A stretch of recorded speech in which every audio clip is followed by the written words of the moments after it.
Okay, welcome to the third bonus video where we added, let's see, in the last video I added speech synthesis and I'm trying to add speech recognition. I hope it works with a microphone on for this recording. So I don't know if it can record take in the two different things at once. I'm not too familiar with how all the microphone stuff works, but I will tell you that this speech recognition, I only got it to work on Chrome. It would not work in Firefox. It would not work in Microsoft Edge. And I did not test it in anything else.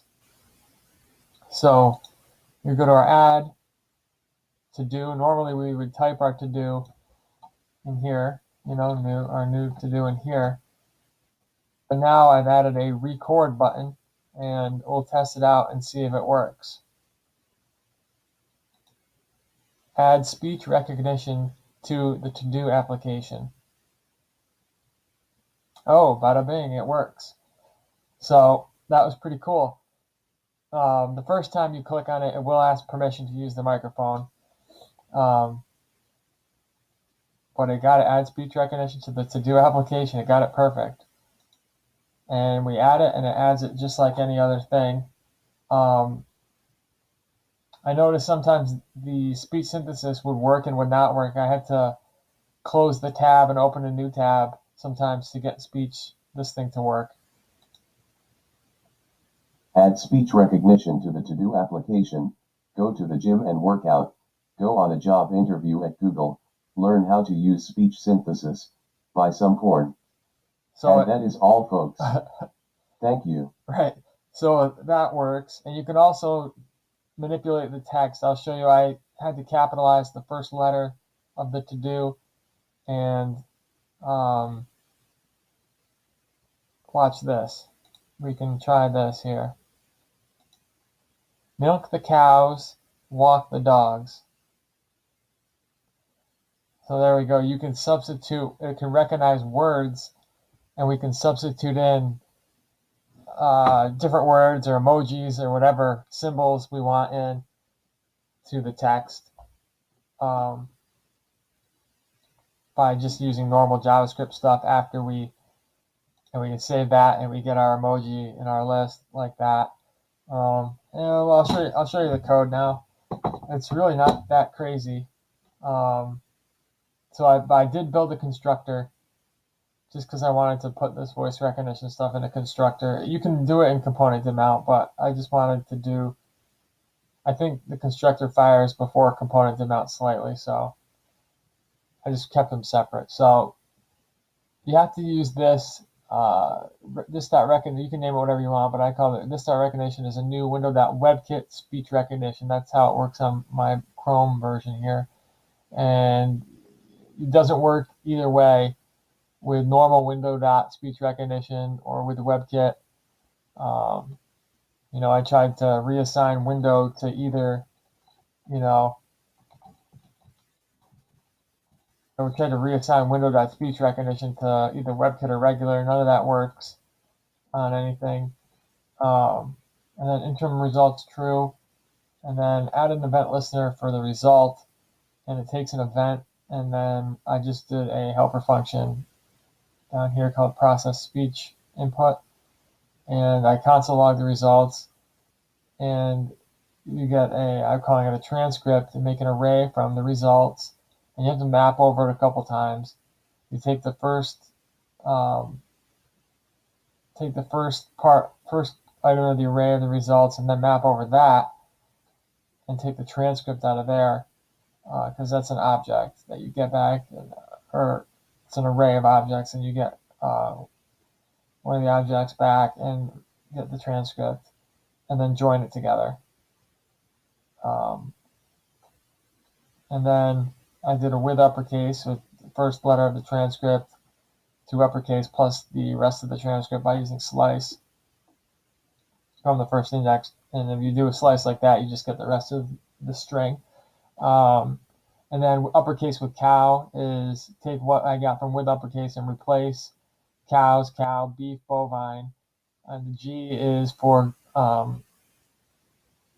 global, so you can replace as many instances as needed, not just the first instance. And then I is ignore case, so it doesn't matter what case, you don't even need the I really.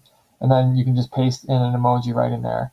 And then you say if e.results 0 is final, then I set text to the state, and that's it. The only other thing was the button uh, that I added to the modal there, which I grabbed. I grabbed the icon off the material icon site, and I called it record icon, and I just did on click this.recognition.start.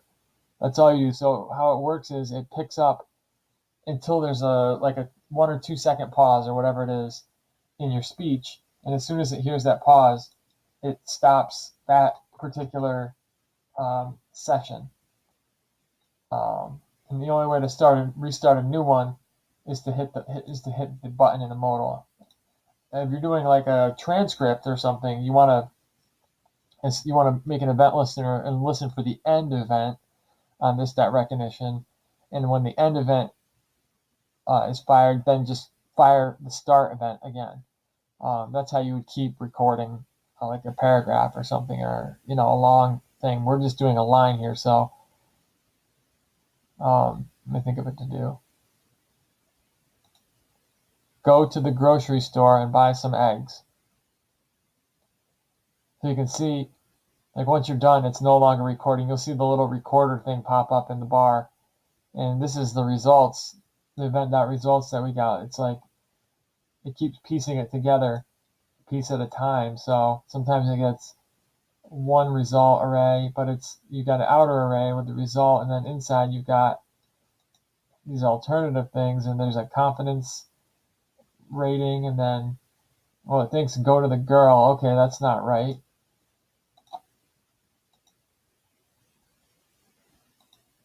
So you keep going through it, and you can see is finals false, and the confidence starts to go up. Okay, they're pretty confident it's go, almost 90%. The groove, they weren't pretty sure about that. And now they got to the grocery.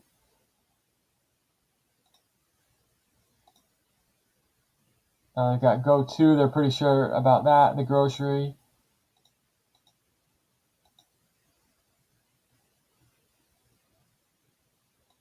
And they got go to the, and they're pretty sure about that, almost 90%. So they're piecing it together a word at a time. And they think they've got grocery store. And I go to the grocery now, they're finally up to 90%. So every iteration, the software keeps going over it, sometimes getting weird things in there, but then making sure it's 90% confidence before it builds on. And then you get the last one with a length of 1, where you get the whole entire, there's the transcript property. That's why we had to do that mapping. And they get an overall 98% confident, go to the grocery store and buy some eggs. And it's pretty accurate. It's surprisingly really good. It's a really good API. And there's all kinds of stuff you can do with it. Like I said, you can replace with emojis, capitalize. You can do any manipulation that you would do on text. You can do this. You can even have something listening, and you can say background green, and your website would know that it would listen for that word. You can make it listen for a certain word, and if it hears, you can search the results for the string background, and if it hears background, and then get the next word after it recognizes background, or whatever color that is, it's going to change that background to that color. So you can start commanding anything inside of the web page. You can do absolutely anything with it. We could make stuff for delete to do, and make it delete. If we had our mouse over to do, it would delete that to do or something like that. You could do anything with it. But I think just being able to add a to do by voice instead of typing is pretty cool. Not your average to do list. And this was bonus video 3, and I think this will be the last bonus video unless I think of something else crazy that I want to add to the to do app.